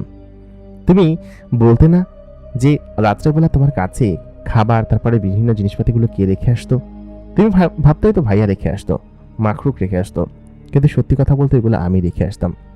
তোমাকে আমি সেই ছোটবেলা থেকে ফলো করি। আমি তো কথা গুছিয়ে বলতে পারি না, তবে সত্যি কথা বলতে আমার মনের অনুভূতি আমি কখনো চেপে রাখতে পারি না। আমি জানতাম তুমি হয়তো এই বিয়ের অনুষ্ঠানে আসবে, এবং এখানে আসার পর যে তোমার এতটা কাছে চলে যাবে আমি কখনো ভাবতে পারিনি। ছোটবেলায় যখন তুমি আমাদের এখানে আসতে, তখন থেকে আমি তোমাকে পছন্দ করতাম, এবং তুমি আমার ছোটবেলার একমাত্র খেলার সঙ্গী ছিলে। তারপর থেকে আমি তোমাকে অনেক বেশি মিস করতাম। একটু বড় হবার পর যখন দেখলাম তুমি আর আমার কাছে আসছো না, তখন আমি নিজে থেকেই তোমার জন্য বিভিন্ন জিনিস নিয়ে যেতাম, এবং দূর থেকে তোমাকে আমি দেখতাম। তোমার সঙ্গে আমি আশেপাশে ঘোরাফেরা করতাম। তুমি যখন ঘুমিয়ে থাকতে তখন তোমার পাশে বসে তোমাকে গল্প শোনাতাম, কিন্তু তুমি তো ঘুমিয়ে থাকতে, তুমি টের পেতে না। তুমি যে গান গাইতে পারো সেটা আমি অনেক আগে থেকেই জানি, এমনকি আমার ভাইয়ের আগে থেকেও, কারণ আমি তোমার কণ্ঠস্বর সে অনেক আগে থেকেই শুনেছি।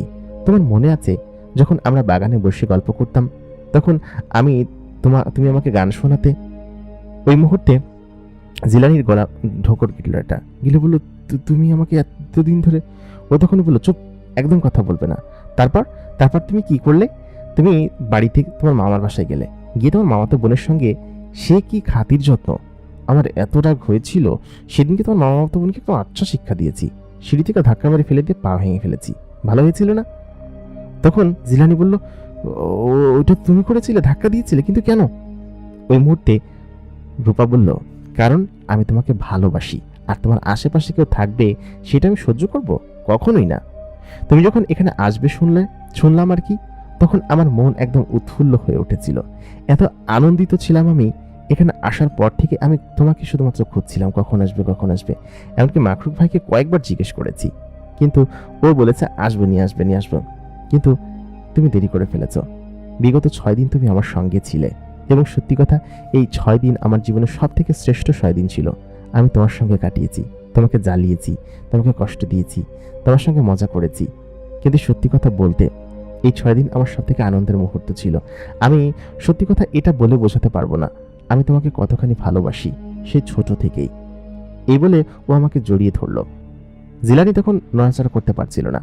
ওই মুহূর্তে তখন জিলানি বলল, কি বলছো এটা? ও তখন বলল, জিলানি, তুমি আমাকে ভালোবাসো না? সত্যি করে বলো। ও তখন গলা চিপে ধরে বলল, সত্যি করে বলো, না কিন্তু মেরে ফেলবো। ওই অবস্থায় জিলানি তখন বললো, এরকম ভাবে ধরলে আমি কিভাবে বলবো? হ্যাঁ, আমি তোমাকে ভালোবাসি, ছাড়ো ছাড়ো, আমি তোমাকে পছন্দ করি ছোট থেকেই। এই কথা বলার পর বলল, এখন ঠিক আছে। তারপর ঠোঁটের সঙ্গে ঠোঁট চেপে ধরে বেশ খানিক্ষণ চুমু খেলো। অনেকক্ষণ চুমু খাওয়ার পর হঠাৎ করেই ও বুক থেকে নেমে পাশে শুয়ে পড়ল। সে বলল যে, তোমাকে আমি অনেক ভালোবাসি এবং আজীবন ভালোবেসে যাব। তারপর জিলানি একটা গান ধরল, খুব অল্প কণ্ঠে এবং খুব সুন্দর করে গান গাইল। গান গাওয়ার পর তখন রূপা বলল, কি সুন্দর গান করো তুমি, সত্যি আমাকে এই জিনিসটা খুব মুগ্ধ করে। আগামীকালকে গায়ে হলুদের অনুষ্ঠান। গায়ে হলুদে কিন্তু তুমি আমার দেওয়া ওই পাঞ্জাবিটা পরবে, ঠিক আছে? আর আমার আশেপাশেই থাকবে। কালকে আমি তোমাকে নিয়ে একটা জায়গায় যাব ঘুরতে, ঠিক আছে? রেজিয়ালি তখন বলল, আচ্ছা ঠিক আছে, তুমি যেটা বলবে সেটাই করব। তবে আমার না সত্যি খুব ভয় লাগছে, যদি মাকরুক বিষয়টা জেনে যায়, আর তাছাড়া যদি আশেপাশের কেউ বিষয়টা জেনে যায়, তখন কি হবে? আমি তো আসলে বুঝতে পারছি না, যদি ওরা খারাপ ভাবে বা ভুল বোঝে। এই কথা বলতেই ওই মুহূর্তে তখন জিলানি বলল কি যে, ঠিক আছে তুমি এখন যাও, রাত হয়েছে অনেক। রূপা বলল কি যে, না, আমি এখান থেকে যাব না, আমি আজকে তোমার সঙ্গে থাকবো, তোমার সঙ্গে শুব। এটা বলার পর রূপার মনের মধ্যে একটা অন্যরকম শান্তি কাজ করছিল। ও জিলানিকে শক্ত করে জড়িয়ে ধরলো এবং ওইখানে ঘুমানোর পণ করলো। জিলানিকে আধ শোয়া অবস্থায় ধরে রেখেছে। জিলানি তখন লজ্জা এবং ভয়ে আকাশের দিকে তাকিয়ে চুপচাপ শুয়ে রইল।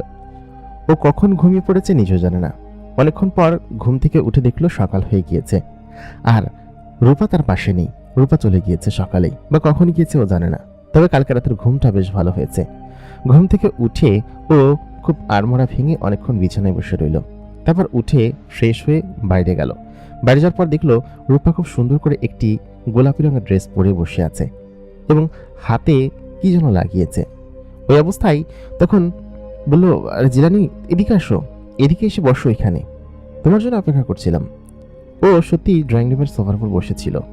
তারপর জিলানি আসতেই ও বলল, চলো ওইখান থেকে খাবার নিয়ে আসো, এক প্লেট খাবার নিয়ে আসো, আমার হাতে আমি আবার মেহেদি লাগিয়েছি। এই কথা বলার পর তখন জিলানি বলল, আবার কেন? বলল, এই পাশ তো লাগাইনি, আগেরবার তো ওই পাশে লাগিয়েছিলাম, এই জন্য যাও এক প্লেটে করে খাবার নিয়ে আসো। জিলানি প্লেটে করে খাবার উঠিয়ে নিয়ে আসলো। তারপর রূপা বলল, খাইয়ে দাও আমাকে। জিলানি সত্যি অবাক হচ্ছিল, কারণ রূপা এরকমটা বলবে। জিলানির খাওয়া দিতে খুব ভালো লাগছিল। ওকে এসে খাইয়ে দিল বেশ খানিকক্ষণ। রূপা খুব আনন্দ মনে ওর হাত থেকে খেলো। তারপর যখন কেউ এখানে ছিল না, তখন জিলানির গালে একটা চুমু দিয়ে বলল, ঠিক আছে এখন তুমি যাও, তোমাকে খুব সুন্দর লাগছে। কিন্তু এটা ওই ড্রেসটা না যেদিনকে আমি কিনে দিয়েছিলাম? জিলানি বলল, হ্যাঁ। ওদিনকে একে একে করে হলুদের অনুষ্ঠানে অনেকেই আসলো এবং একে একে করে সকলেই হলুদের অনুষ্ঠানের আয়োজন করলো। ওদের এখানে এরকমটা হয়। বিয়ের অনুষ্ঠানে কত ধরনের মেয়ে আসে, কত ধরনের ইয়ে আসে। ওদের মধ্যে থেকে একটা মেয়ে ছিল যে বারবার আমার দিকে ঘুরে তাকাচ্ছিল এবং আমাকে কথা বলার ছলে একবার ছুঁয়ে প্রায় আমার সঙ্গে কথা বলবে। ঠিক সেই মুহূর্তে রূপা এসে বলল, এই তুই এখানে কি করছিস ওর সঙ্গে? যা এখান থেকে, আর ওর সঙ্গে ভেড়ার চেষ্টা করবি না, ও আমার প্রেমিক। এ কথা বলতেই তখন ওই পরিমেয়েটা বলে উঠল, বাবা, আগে থেকে বুক করে রেখেছিস? সুন্দর দেখে, ছেলেটা কিন্তু সুন্দর আছে, মাশাল্লাহ। এ কথা বলতেই তখন রূপা বলল, আমি জানি সুন্দর আছে, ছোটবেলা থেকেই ও আমার, সে তো এখান থেকে যা, ওর দিকে তুই নজর দিবি না। ওইটা রূপার বান্ধবী ছিল, ওইখান থেকেও চলে গেল। রূপা তখন আমাকে এক কোনায় শক্ত করে দেয়ালের সঙ্গে চেপে ধরে বলল, সুন্দরী মেয়ে দেখলে তার পেছন পেছন যেতে ইচ্ছে করে, তাই না? আমাকে ছাড়া যদি কোথায় গিয়েছ, একদম মেরে ফেলবো। ওই অবস্থায় রূপা তখন বলল, যাও গোসল করে এসে হলুদ পাঞ্জাবিটা পরে আসো, আজকে আমি একসঙ্গে ম্যাচিং ম্যাচিং সমস্ত কিছু পরবো, তারপর বিকেলে আমরা ঘুরতে যাবো একটা জায়গায় তোমাকে নিয়ে, ঠিক আছে? ওই অবস্থায় আমি ওইরকম অবস্থায় ওর মতো করে হলুদ জামা, ওই যে পাঞ্জাবিটা দিয়েছিল ওটা পরলাম। পরার পর তারপর ওইখান থেকে সোজা ওই স্টেজের ওইখানে গেলাম। ওইখানে যাওয়ার পর রূপা জিলানির দিকে তাকিয়ে বলল যে, এদিকে আসো, উঠে আসো। রূপা এবং জিলানি একই সঙ্গে স্টেজের ওইখানে গেল। এখানে যাওয়ার পর তারপর ওইখান থেকে ওদের বোনের গায়ে হলুদ মাখিয়ে দিতে লাগলো। তারপর যেরকম অনুষ্ঠান হয়, তারপর ওইখান থেকে স্টেজের পেছনে ও আমাকে টান দিয়ে নিয়ে গেল। নিয়ে গিয়ে সামনে স্টেজ অনুষ্ঠান হচ্ছিল, ও পেছনে আমাকে জড়িয়ে ধরে আমার ঠোঁটের সঙ্গে ঠোঁট রেখে চুমু খেতে লাগলো এবং বলল যে, সত্যি এই অনুভূতি অন্যরকম, আমার কাছে সত্যি খুব দারুণ লাগছে। আমার একদম নিঃশ্বাস বন্ধ হয়ে যাওয়ার মতো অবস্থা। ও বললো, যাও এখন, রাতে তোমার সঙ্গে দেখা করব। অনুষ্ঠান মোটামুটি ভালোভাবেই কাটলো। এক পর্যায়ে রাতের বেলা ও ওই অবস্থায় আমার কাছে আসলো, এসে খুব কাঁদা কাঁদা অবস্থা। কে যেন ওকে কি বলেছে।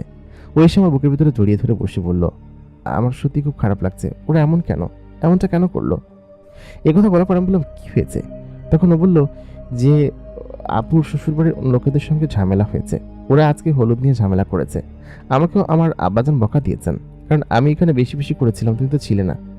ওই মুহূর্তে তখন জিলানি ওকে জড়িয়ে ধরে বললো কিছু, ঠিক আছে, কান্না করো না, তুমি এরকমটা করো না, সব ঠিক হয়ে যাবে। পরের দিন সকালবেলা ঘুম থেকে উঠে দেখি ও তখন আমার বুকের ভিতরে শুয়ে আছে। রাতের বেলা ও সত্যি বেশ খানিকটা অন্যরকম কষ্টের মধ্যে ছিল, আমার বুকের মধ্যেই শুয়ে পড়েছে। ঘুম থেকে ওঠার পর আমি বললাম, ওঠো, এরকম ভাবে শুয়ে আছো, তোমাকে খোঁজাখুঁজি পড়ে যাবে, যাও তাদের রুমে যাও। ওই অবস্থায় ও তখন এখান থেকে বেরিয়ে নিজের কক্ষে গেল। কক্ষে যাওয়ার পর আজকে বিয়ের অনুষ্ঠান সকলে আসবে, বিয়ের সমস্ত কিছু প্রস্তুত হচ্ছে এবং একে একে সমস্ত কিছু গোছানো হচ্ছে। ওই অবস্থায় আমরা সকলে গুছিয়ে বর পক্ষের জন্য অপেক্ষা করছিলাম। দুপুর পরপর বরপক্ষ আসলো। ও আজকে খুব সুন্দর একটা গাউন পরেছে, লাল রঙের, যেন বউ সেজেছে নিজেই। ওকে দেখতে খুব মায়াবী লাগছিল।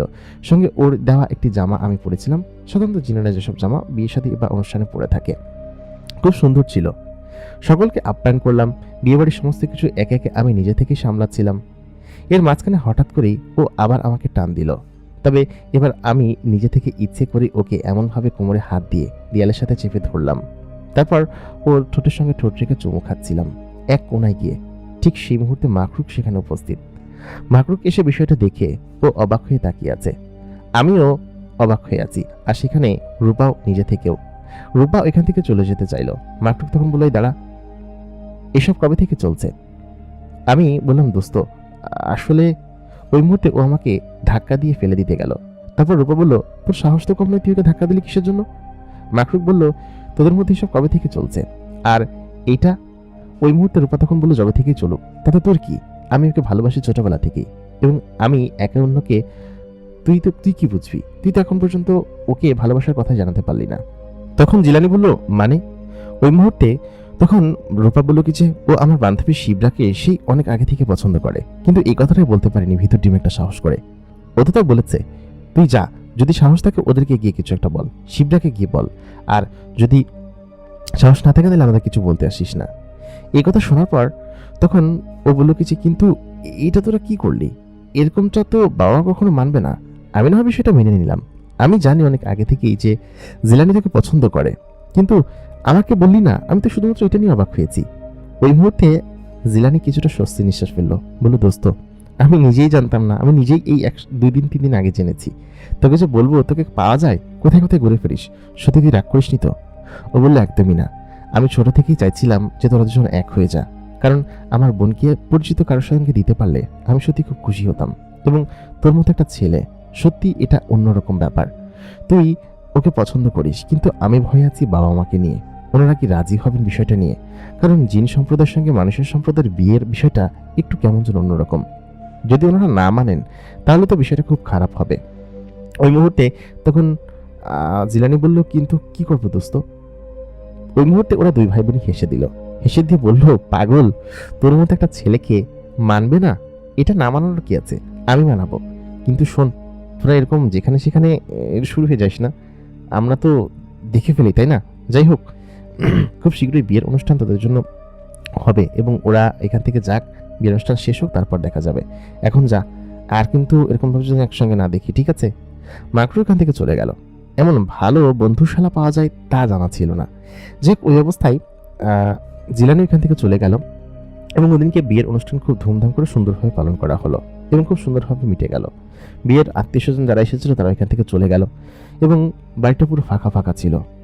ওদিনকে সন্ধ্যার দিকে মূলত হচ্ছে গিয়ে ওর মনটা একটু খারাপ ছিল, মানে রূপার মনটা একটু খারাপ ছিল। ওই অবস্থায় জিলানি রূপার রুমে গেল। রুমে যাওয়ার পর বলল, কি হয়েছে তোমার? জিলানি রূপাকে জড়িয়ে ধরে বলল যে আমি জানি তোমার মন খারাপ, তোমার বোন চলে গিয়েছে। এই ঘরের মধ্যে তুমি তোমার বোনের সঙ্গে কত থেকেছে একসঙ্গে, কত স্মৃতি, কত কিছু, তাই না? ও তখন বলল, তা ঠিক আছে। অনেকক্ষণ ওকে সান্ত্বনা দেওয়ার পর হঠাৎ করে বলল কি যে, আচ্ছা তোমার বান্ধবী শিবরার সঙ্গে ওকে পছন্দ করে? শিবরা বলল কি যে, হ্যাঁ, কেউ ওকে পছন্দ করে, কিন্তু ছাগলের বাচ্চা বলতে পারে না। ওই মুহূর্তে তখন জিলানি বলল কি যে, আমার একটা বুদ্ধি আছে, বুদ্ধিটা কাজে লাগাতে পারলে হয়তো কিছু একটা হবে। তারপর ও বলল কি যে, কি বুদ্ধি? বলল, ও তো আছে এখানে, তাই না? তুমি ওকে দাওয়াত করনি? তখন ও বলল কি যে, হ্যাঁ। রূপা বলল, দাওয়াত তো করেছি, কিন্তু ও তো কালকে চলে যাবে, আজকে আছে। ওই মুহূর্তে তখন জিলানি বলল কি যে, আচ্ছা ঠিক আছে, তাহলে একটা বুদ্ধি হচ্ছে যে এরকম এরকম ওদের দুজনকে একটা রুমের ভিতরে আটকে দিয়ে লাইট বন্ধ করে দিই, তারপর দেখি ওরা কি করে এবং সারারাত এখানে থাকবে, ওরা একের সঙ্গে কথা তো বলতে পারবে। ঠিক তেমনটাই করলো। অর্ধেক রাত্রে ওই অবস্থায় ওকে ডেকে নিয়ে আসা হলো। জিলানি গেল ওর বন্ধুকে ডাকতে, মাকরুককে, আর ওদিকে রূপা গেল হচ্ছে গিয়ে ওর বান্ধবীকে ডাকতে, মানে শিবরাকে ডাকতে। ডেকে কোনো মতো ফুসলিয়ে ফাসলিয়ে দুজনকে একটা রুমের ভিতরে আটকে রুমটা বন্ধ করে দিল, বাইরে থেকে বন্ধ করে দিয়ে এবং ওই লাইটটা বন্ধ করে দিল। বেশ খানিক্ষণ ওরা বসে গল্প করলো এবং এক অন্যকে কথাগুলো যেন বলতেই পারছিল না। তারপর হঠাৎ করে জিলানি সেখানে উপস্থিত হয়ে বলল, আচ্ছা শিবরা আপা, আপনি কি কিছু বোঝেন না? অন্য একটা জানলা দিয়ে তখন ওই অবস্থায় রূপা বলল কি যে, ভাইয়া তুই কি কিছু বুঝিস না? তোরা যে এক অন্যকে ভালোবাসিস, এ কথা কেন কখনো বলে দিস না? তখন জিলানি বলল কি যে, হ্যাঁ দোস্ত তুই বলে দে, না বলে দিলে এই যেমন আমি রূপাকে ভালোবাসি এটা কিন্তু আমি বলে দিয়েছি, সে তোরও বলে দেওয়া উচিত। রূপা তখন বললো, এই মিথ্যা কথা বলবে না, আমিই বলেছি। শিবরা দোস্ত বলে দে, আমার ভাই কিন্তু তোকে অনেক বেশি ভালোবাসে। এ কথা বলতেই তখন শিবরা বলে উঠল, সত্যি সত্যি তুমি ওকে অনেক ভালোবাসো? আমি জানতাম তুমি আমাকে অনেক ভালোবাসো, সেই ছোট থেকে আমি তোমাকে চাই, কিন্তু তোমাকে কখনোই কথাগুলো সাহস করে বলতে পারিনি, তোমার সামনেই সাহস করে আসতে পারিনি। ওই কথা বলতেই তখন মাকরু বলল কি যে, আমিও ছোটবেলা থেকেই কি বলতে পারিনি তোমাকে কথাটা, তোমাকে আমি পছন্দ করি, সত্যি কথা। ওইটা বলতেই ওরা একে অন্যকে কাছাকাছি থেকে জড়িয়ে ধরলো এবং শিবরা এবং ওরা দুজনে খুব খুশি মনে একে অন্যকে জড়িয়ে ধরলো। ওদের দুই হাত এক হয়ে গেল। সত্যি কথা বলতে জিলানি এটা কখনো ভাবতেই পারেনি যেরকমটা হয়ে যাবে। তারপর দরজা খুলে ওরা ভিতরে ঢুকে চিৎকার করতে শুরু করলো এবং চারজন চারজনকে জড়িয়ে ধরলো। সত্যি কথা এমনটাই হবে জিলানি সেটাই চেয়েছিল এবং জিলানি সত্যি খুব খুশি ছিল। সে সঙ্গে শিবরা এবং মাকরু সকলে বেশ আনন্দিত। ওদিনকে বিয়ের অনুষ্ঠান শেষ হয়ে যাওয়ার পরে এরপরে অনুষ্ঠানগুলো এরকমভাবে চলতে শুরু করলো আর জিলানি ওইখানে ওরকমভাবে থাকতে শুরু করলো। কয়েকদিন সময় মাঝখানে কাটলো। মূলত ওদিকে মাকরু তার গার্লফ্রেন্ড নিয়ে ঘুরে বেড়াতো আর জিলানি তার ফরি গার্লফ্রেন্ড নিয়ে এদিক ওদিকে ঘুরে বেড়াতো। সময় এরকম ভাবেই কাটছিল। বিয়ের অনুষ্ঠানের পরে তখন জিলানি প্রায় প্রায় এখানে আসা শুরু করলো। মাদ্রাসায় যখন ফিরে গিয়েছিল, নতুন করে পড়াশোনা শুরু করেছিল, এখানে থেকে ও তখন ওইখানে যেত। রূপা এখানে গিয়ে জিলানির সঙ্গে দেখা করত। বিয়ের অনুষ্ঠান শেষ হয়ে যাওয়ার পরে ওরা এরকমভাবে দেখা করত এবং সময় এরকমভাবে বেশ ভালো করাচ্ছিল। কিন্তু সময়টা যে আসলে খারাপ যায় সেটা হয়তো অনেকে খেয়াল করে এবং বুঝতে পারে। এর মাঝখানে প্রায় 6 মাস সময় কেটে যায় ওদের প্রেমের সম্পর্ক, প্রেম চলতে থাকে। মাকরু বিষয়টা জানে, কিন্তু পরিবারের অন্যান্য কেউ বিষয়টা হয়তো জানে না। ওই যে একটা মুহূর্ত জানালার উপর বসে ওর কোলের ভিতরে বসে তখন ওরা এক অন্য সময় কাটাচ্ছিল এবং হঠাৎ করেই তখন ওর রুমের ভিতরে ওর মা ঢুকে পড়ে, মানে রূপার রুমের ভিতরে, এবং বিষয়টা দেখে ফেলার পর তার মা প্রচন্ড পরিমাণ রাগ করে জিলানির উপর এবং বলে, তুমি এরকম একটা কাজ করবে কখনো ভাবতে পারিনি, তুমি এখান থেকে এখনই বেরিয়ে যাও। ওইখান থেকে তখন ওরা তাড়িয়ে দেয়। তাড়িয়ে দেওয়ার পর থেকেই ওদিকে রূপা খাওয়া দাওয়া বন্ধ করে দেয়, আর ওদিকে মাকরু তার মাকে বোঝায়, বলে বিষয়টা আমি জানি, আর তাছাড়া জিলানি ছেলেটা খারাপ কিসের, ও তো ভালো ছেলে, আর তাছাড়া ওই অবস্থায় তোমরা ওকে এরকম ভাবে না করবা, এটা কেন, কিসের জন্য এরকমটা তোমরা করতে পারো না। তারপর রূপার মা বলে কি যে তুই তো বিষয়টা বুঝতে পারছিস, কিন্তু তোর বাবা তো মানবেন না, এখানে কোনো মানুষের সঙ্গে তার মেয়ের বিয়ে দিবেন না, সে এটা সে অনেক আগে থেকেই বলেছে আমাকে, আর এটা কখনো সম্ভব না। যাই হোক, এরকমটা চলতে থাকুক, আমি এই বিষয়টা হয়তো মেনে নিচ্ছি, কিন্তু সত্যি কথা বলতে কতদিন এটা চলবে আমি জানি না। তবে ওদের দুজনকে মেলামেশা করতে বন্ধ করতে বলিস, এরকম ভাবে যদি তোর বাবা দেখে ফেলে তাহলে খুব খারাপ হয়ে যাবে। আর সত্যি কথা বলতে এরকমটা কখনো হয়ও না। আর আমাদের রূপার বয়সই বা কত, জিন হিসাবে ও অনেক অনেক ছোট, এখন ও তো আরো বড় হবে। আর তাছাড়া জিলানি তো এখন পড়াশোনা শেষ হয়নি, পড়াশোনা শেষ করুক, কয়েক বছর যাক, তারপর বিষয়টা দেখা যাবে। সে সময় থেকে এখন পর্যন্ত বিষয়টা এখনো এরকম ভাবেই ঝুলে আছে, এবং ওরা একে অন্যের সঙ্গে খুশি আছে, ভালো আছে। শিবরার সঙ্গে মাখরু, আর এদিকে জিলানির সঙ্গে ওই ওর পরি গার্লফ্রেন্ড রূপা। এখনো পর্যন্ত ওরা চারজনে একই সঙ্গে ঘুরে বেড়ায়, এবং একই সঙ্গে ওদের বন্ধুত্ব এখন পর্যন্ত অটুট।